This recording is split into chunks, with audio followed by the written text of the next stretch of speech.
and gentlemen, girls and boys. First of all, I would like to thank you all very much for arranging this morning assembly, and for some of you, or to all of you who have come to wish me well on this, my last day as principal. Well, not really my last day, but another week I think or so, and the holidays, and I'm still on the payroll. But to wish me and Mrs. Armstrong all the best for my retirement from this position. I'd like to especially welcome some of my very special friends who have come from Okuri. Some very special friends here from Taipa, some from Takao, and also one of those people is one of my ex-pupils, and I'd like to welcome them very much today. Also, I'd like to welcome very specially one of my ex-pupils that I haven't seen yet, but I understand that she's come all the way from Auckland to be here today. And I'd like to welcome Elizabeth, if she's here. And she is. To my Maori pupils, I'm going to miss you all very, very especially. I have to admit that it's you people who have gained a very special place in my heart, and I haven't been easy on you. I've always expected high standards from my Maori boys and girls, because I've wanted to see you get to where I know you should be. When I came to Taipa, I had been 15 years in Maori schools, where my own kids were often just about the only Pākehā kids going.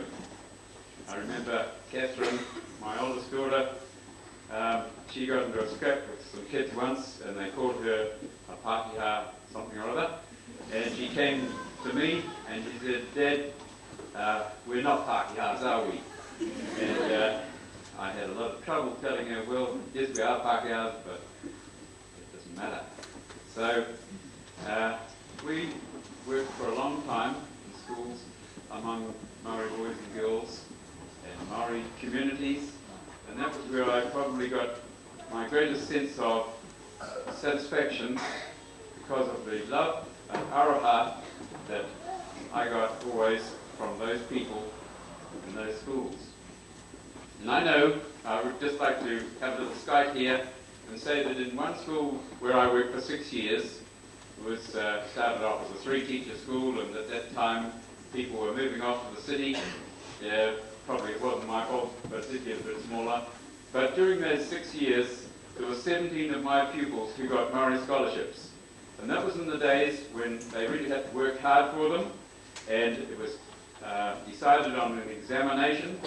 And my school there had the record for New Zealand for the number of Maori scholarships who went away to boarding schools in South Island, and I think, yes, right up to Auckland, all over New Zealand. And so I always had high expectations for my Maori students. And I know there were some here who felt that I was too tough. And some of them even went away to other schools where they thought they would be less picked on.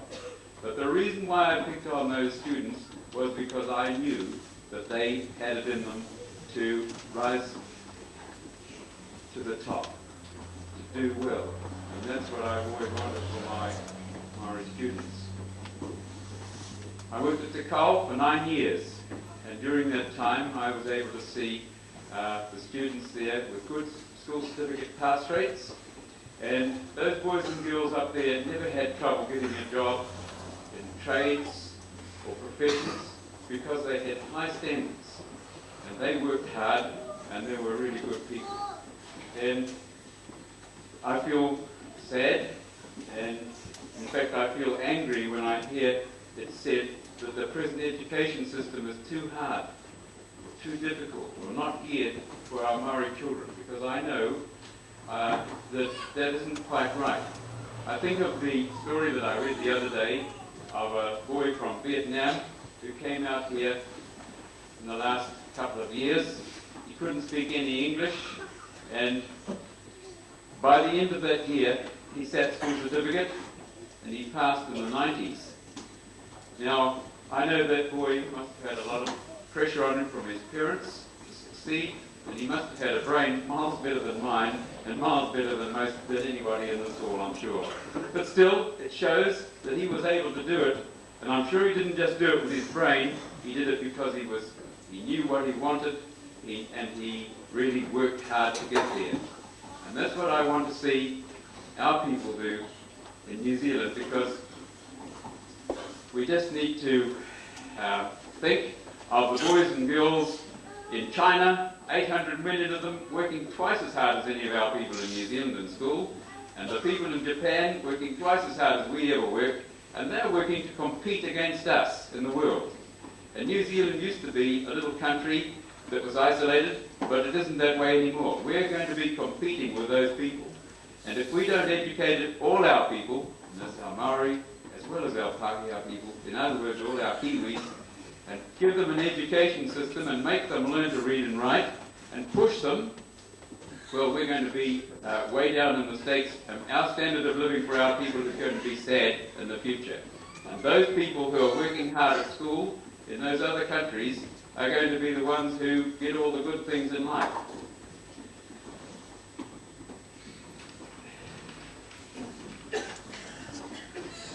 So, while I'm talking about Japan, I just want to mention here too that yesterday the phone rang, and it was a gentleman from Tokyo who many of you will know.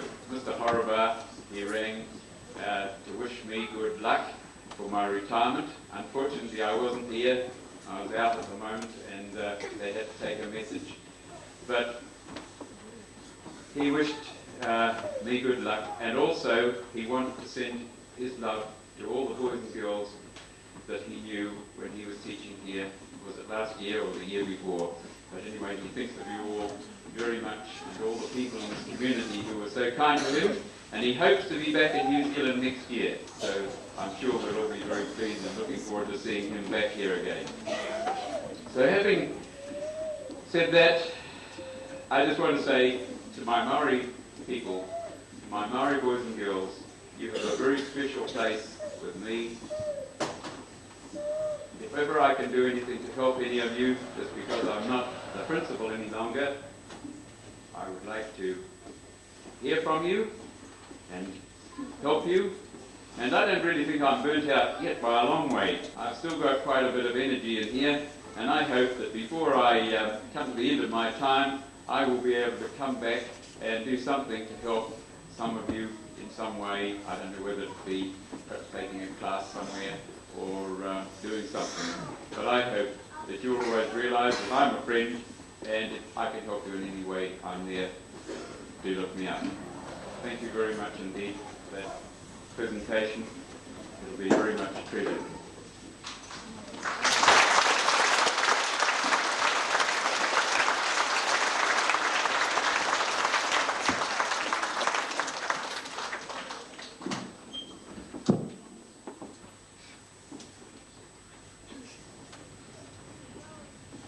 Thank you, Mr. Armstrong. The Maori Culture Group has set the scene for today. The Maori Culture Group, students of the school, have formally welcomed our principal, Brian Armstrong, and his wife, Barbara, to this special assembly. I too want to welcome everybody here today, not just the students and the staff, but the members of the community too. Welcome to you all. The Culture Group have set the scene by reflecting both Mr. Armstrong's genuine concern for all students of this school over the past 14 years and his sincere belief that the school is not his school but the community school. And so the items and the speeches you will see and hear will be essentially by students and by members of the community. However, before the next item, I do want to say a few things. I have barely been at Taipa School a year. As I have settled into the community and begun to know people, I have come to realise that Brian is held in respect by members of a very diverse and scattered community. In fact, I realised that when I was in Whangarei, my interview in the autumn of 1988. I was staying in a motel there. In the morning, As I was paying my bill to the motelier, I chatted to her. And when she learned that I was heading up to Taipa, she said to me, "I wish I lived up there so that I could send my children to Taipa school. It's a very good school, you know." The school's reputation is not earned easily, and it is particularly difficult for a rural area school to earn a good reputation in a large town 150 kilometres away. Mr. Armstrong has built up that reputation. The principal's job is not an easy one. Principals are grumbled about and complained to by pupils, parents, education board officials, Department of Education officials, bus drivers, committees of management, and yes, even deputy principals too. People grumble and complain, but rarely say thank you. And so this assembly is for the students and the community to say thank you to Mr. Armstrong. And it is also to say thank you to Barbara Armstrong, for there is only one job harder than that of a principal, and that is of being the principal's wife. The Mariculture Group have already expressed their thanks. It is now the turn of the youngest members of our school. And Mr. Simmons is now going to bring out those students, and they're going to sing a few items for you. Mr. Simmons, over to you.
you are. Sit down where you are.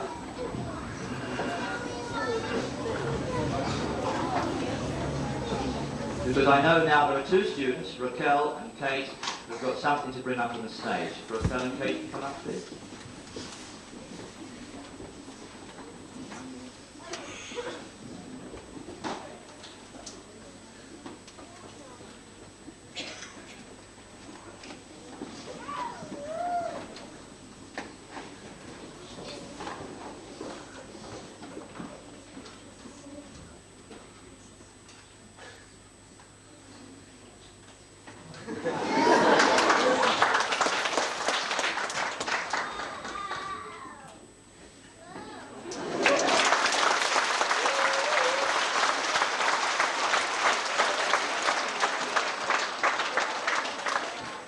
It's going to be hard for everybody to see what was there, but that is from all the primary, and the adults later on maybe have to have a look at it as well as the students.